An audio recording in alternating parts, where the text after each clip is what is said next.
안녕하세요. 저는 감상 비평 영역의 문제를 분석하게 된 2학기생 이수아입니다. 이 발표에서 저는 펠드만 비평 문제를 주요하게 먼저 살펴보고 월프의 비평을 통해 다른 여러 비평 방법에 대해 살펴본 후 앤더슨의 비평과 미술에 대한 접근 방식인 미학적 내용을 차례대로 알아보는 것으로 발표를 진행하겠습니다. 그럼 처음으로 2009년 2차 4-2번 문제를 보시겠습니다. 박 교사는 고등학교 1학년 학생들을 대상으로 다음의 조서 작품들을 비교하는 감상 수업을 하고자 한다. 다음 물음에 답하시오. 작품으론 로댕의 입맞춤, 자코메티의 여인, 콜더의 붉은 꽃잎 이렇게 세 가지 조서 작품을 제시하였습니다. 문제를 마저 보시면 이 비교 감상 수업을 위하여 펠드만의 미술 비평 방법에 따른 활동지를 활용하고자 한다. 이 활동지에 서술, 분석, 해석, 판단에 해당하는 질문들을 각각 세 가지씩 만드시오. 그러니까 위에 조각 작품들을 보고 펠드만의 비평 방법인 서술, 분석, 해석, 판단 네 가지 단계를 정확하게 이해하고 위에 제시된 작품을 살펴서 발문까지 할 수 있어야 되는 문제입니다. 펠드만의 미술 비평을 간단히 살펴보자면 펠드만은 1960년대 미국에서 미술 비평의 모델을 개발하였으며 이 미술 비평은 학교 미술과 교수 학습 면에서나 현장 적용, 즉 미술관 감상 등에서도 효과적인 방법으로 판단되기 때문에 많이 쓰이는 방법입니다. 그 첫 번째 단계인 기술 또는 서술은 눈에 보이는 것, 그것을 자세히 살펴보게 하고 나열해 보는 것을 말합니다. 즉, 작품 내에서의 직관적인 수용을 이야기합니다. 그리고 분석은 그 내용들, 특징들 사이의 관계를 생각해보고 그 요소들이 만드는 미술적 원리, 형식, 표현의 요소들을 규정하는 것을 말합니다. 그리고 작가의 생각이나 의미를 제시해보면서 작품의 의미를 비평적 표현을 해보게 되는 것이 해석하기가 됩니다. 그리고 마지막 단계로 앞에서 기술, 분석, 해석의 단계에서 비평한 내용을 가지고 최종적으로 가치 판단하는 것을 말하며 작품 내부의 것이 아니라 감상하는 사람들이 그 의미나 가치를 부여하게 된다면 그것이 판단의 단계입니다. 이제 이것에 따라 각각 3개씩 발문을 해보자면 서술의 단계에선 첫 번째, 작품을 제작한 작가는, 두 번째, 작품에 사용된 재료는, 세 번째, 작품은 무엇을 만들었는가 등이 될 수 있겠고, 분석의 단계에선 첫 번째, 작품은 미술사에 있어 어느 양식에 속하는가, 두 번째, 추상조각인가, 구상조각인가, 세 번째, 작품을 구성하는 원리, 균형, 비례, 통일, 강조, 변화 등의 특징은 등이 될 수 있겠고, 해석의 단계에선 첫 번째, 작품의 주제는 무엇인가, 두 번째, 작품이 다른 작품과 구별되는 특징은, 세 번째, 작가가 살았던 시대적, 사회적 배경은 등이 될 수 있겠고, 마지막인 판단의 단계에선 첫 번째, 작품이 갖는 미술사적 가치에 대하여 자신의 견해는, 두 번째, 이 작품이 혹은 미술가가 다른 작가에게 끼친 영향은, 세 번째, 특히 마음에 드는 작품과 그 이유는 무엇인가 등과 같이 가치적인 그런 판단이 들어가는 발문을 해주시면 되겠습니다. 그 다음은 2010년 1차 12번 문제입니다. 이 문제는 앞서 설명한 펠드만과 월프의 비평에 관한 문제입니다. 문제를 먼저 보시겠습니다. 박 교사는 아래 작품에 대해 펠드만의 미술 비평 단계와 월프의 미술 비평 유형을 결합하여 수업에 활용하고자 한다. 가에 적합한 미술 비평 유형과 펠드만의 판단, 평가 단계에서 가장 적합한 교사의 발문을 나에서 고른 것은? 이 문제는 펠드만의 비평 단계 중 첫 번째 단계인 기술의 단계와 유사한 월프의 비평 유형을 찾아내고 펠드만의 마지막 단계에서의 판단 평가의 발문을 제시된 작품에 맞게 연결해보는 문제입니다. 우선 월프는 형식주의 비평, 맥락주의 비평, 일기체 미술 비평 세 가지 유형의 비평 방법을 기억하시면 되겠는데요. 형식주의 비평은 작품 내부의 본질에 집중하는 비평이며 조형 요소와 원리에 대한 분석을 이야기합니다. 펠드먼의 비평 중 두 번째 단계인 분석의 단계에 해당하겠죠? 맥락주의 비평은 예술 작품이 만들어지게 된 심리학적 동기라던가 사회적 배경에 기초한 비평으로 해석에 해당됩니다. 마지막으로 일기체 미술 비평은 인상주의 비평과 유사합니다. 이것은 예술은 어떤 규칙에 의해 판단될 수 없다는 입장이며 예술 작품이 작품 내적에서 불러일으키는 관념, 신상, 정서 등을 감상자적 입장에서 기록하는 것을 말합니다. 이런 작품 내에서 직관적인 감상법을 말하는 거니까 펠드먼의 단계에선 기술, 서술에 해당하겠죠? 그러므로 가는 일기체 미술 비평이 답이 됩니다. 인상주의 미술 비평이라고 생각이 들 수도 있는데 우선 월프라고 제시가 되어 있기 때문에 일기체 미술 비평으로 생각을 하는 게 조금 더 적절하겠습니다. 다음 펠드만의 비평 단계 중 마지막 단계인 판단 평가의 단계에서 적합한 교사의 발문을 찾아보겠습니다. 나에서 기억은 이 작품에 사용된 재료는 무엇인가를 물으니 직관적인 정보에 해당하니까 기술 단계에 해당하겠고 니은은 이 작품은 고려청자의 기법과 어떤 관계가 있는가로 고려청자와의 관계를 묻고 있으니 맥락, 즉 해석이 되겠습니다.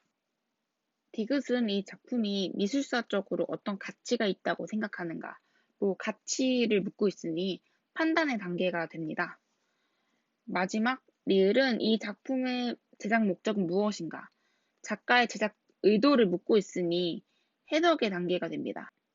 그럼 판단, 평가의 단계를 설명했던 디귿을 고르면 되고 답은 2번이 되겠습니다. 2009년 1차 3번 문제입니다. 이 문제는 루이스 부르주아 작품에 대한 미술 비평 활동 중 학생 비평의 내용과 비평 유형을 연결지어보는 문제입니다. 스톨리츠의 내재적 비평, 인상주의적 비평, 맥락적 비평에 대한 이해가 필요한데 방금 전에 설명한 일기체의 미술 비평, 형식주의 비평, 맥락주의 비평을 떠올리시면 됩니다. 이유는 형식주의 비평이 내재적 비평과 같고 일기체의 미술 비평이 인상주의적 비평과 연결되고 맥락적 비평 역시 앞 문제 내용 설명과 같습니다. 보기를 보면 기억, 영주는 미술관의 거대한 공간 속에서 관람하는 위치에 따라 시시각각 변화하는 기다란 다리의 형태와 그림자에서 받은 감흥을 비평문으로 작성하였다. 하였으니까 작품 내부에서 불러일으키는 감상, 심상과 같은 감상을 작성하였다고 한 것이라 인상주의적 비평에 해당하고 니은, 철수는 작품을 관람하고 작가의 성장 과정을 조사한 후 페미니즘과 연관성이 있는지를 탐구하였으며 거미의 형태를 거대하게 만든 심리적 이유를 유추하여 비평문을 작성하였다. 하였으니까 심리적 이유나 페미니즘이라는 사회 배경에 기초한 해석적 비평으로 맥락주의 비평이 되겠습니다. 마지막으로 디귿. 민수는 관람 전에 작품의 재료와 작업 절차에 대해 조사한 것을 토대로 작품이 지닌 형태적 특성과 조형적 가치를 집중적으로 조명하여 비평문을 작성하였다. 이것은 작품의 재료, 제작 방법에 대한 작품 내부의 탐구로 형태나 조형적 가치 등을 이야기하고 있으니까 내재적 비평이 답이 되겠습니다. 다음은 2013년 2차 3-2번 문제입니다. 이 문제는 앤더슨의 미술 비평의 분석 모델을 이용하여 심상 행여도의 감상 수업을 하려는데 첫 번째, 두 번째, 세 번째 단계를 설명하고 두 번째 단계의 적합한 교사의 발문과 예상되는 학생의 응답을 연결하여 6가지를 제시한 후 발문 간의 구성 의도를 서술하는 문제입니다.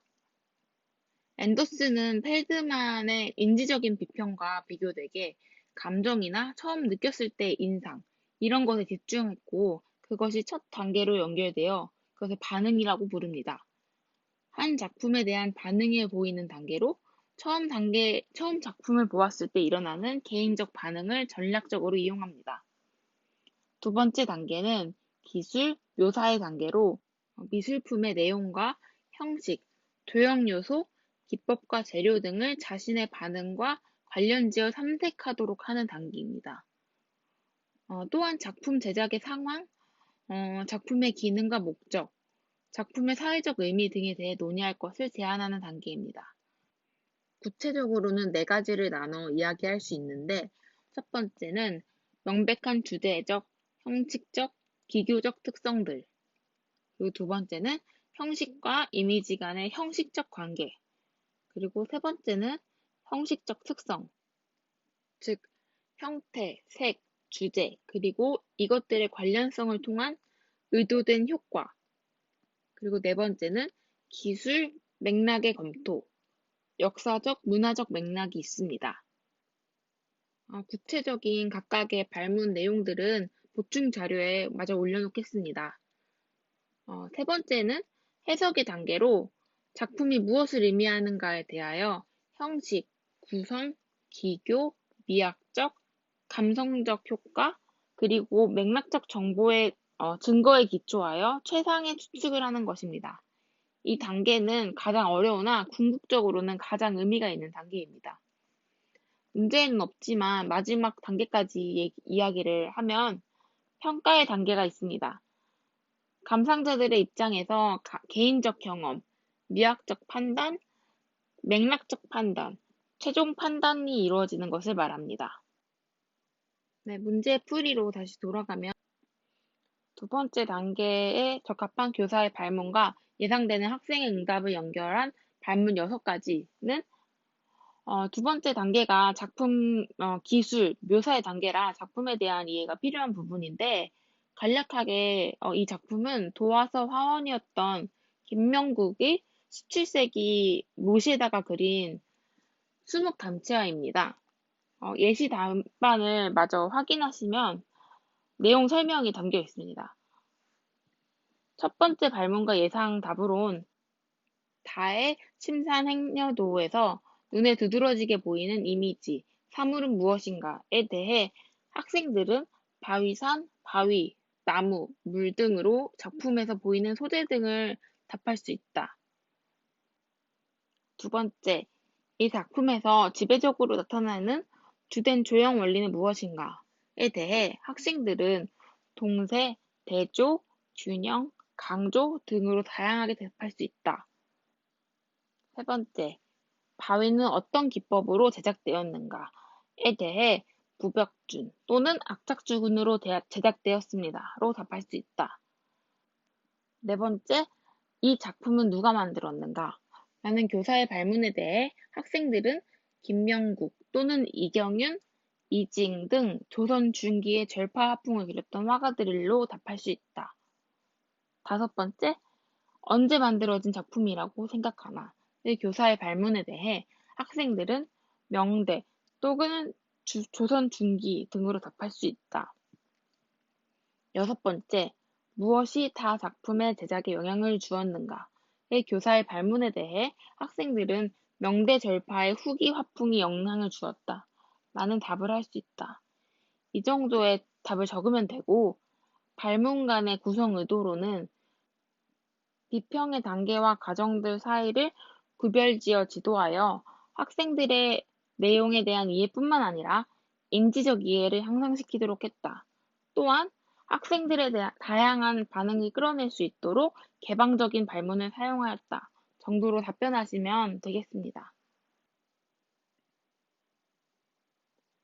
마지막 문제는 2009년 1차 12번 문제입니다. 미술의 접근 방식에 대한 문제로 미학, 예술론에 관한 문제입니다. 이 문제는 단어 뜻을 잘 인지하고 있으면 간편하게 해결 가능한 문제입니다. 모방이론적 접근, 표현주의적 접근, 제도이론적 접근에 대해 하나씩 살펴보자면, 모방이론적 접근은 작품이 얼마나 충실히 재현하였는가, 실물과 같을수록 좋은 작품으로 생각하며 사실적 표현을 위해 원근법, 명암법, 비율 등을 고려하여 기능적 향상과 연습, 재현에 대한 시도를 바탕으로 한 접근법입니다. 표현주의적 접근은 작가의 감정을 감상자에게 생생하게 전달하였는가를 바탕으로 한 접근으로 미술을 재현으로 보는 것을 거부하며 작가의 감정이 드러난 선, 색, 형태, 독창적이고 개성적인 표현을 위주로 하는 접근법입니다. 제도이론적 접근은 사회제도나 문화이론적인 바탕으로 미술에 대해 맥락적으로 접근하고 이해하는 것을 말합니다.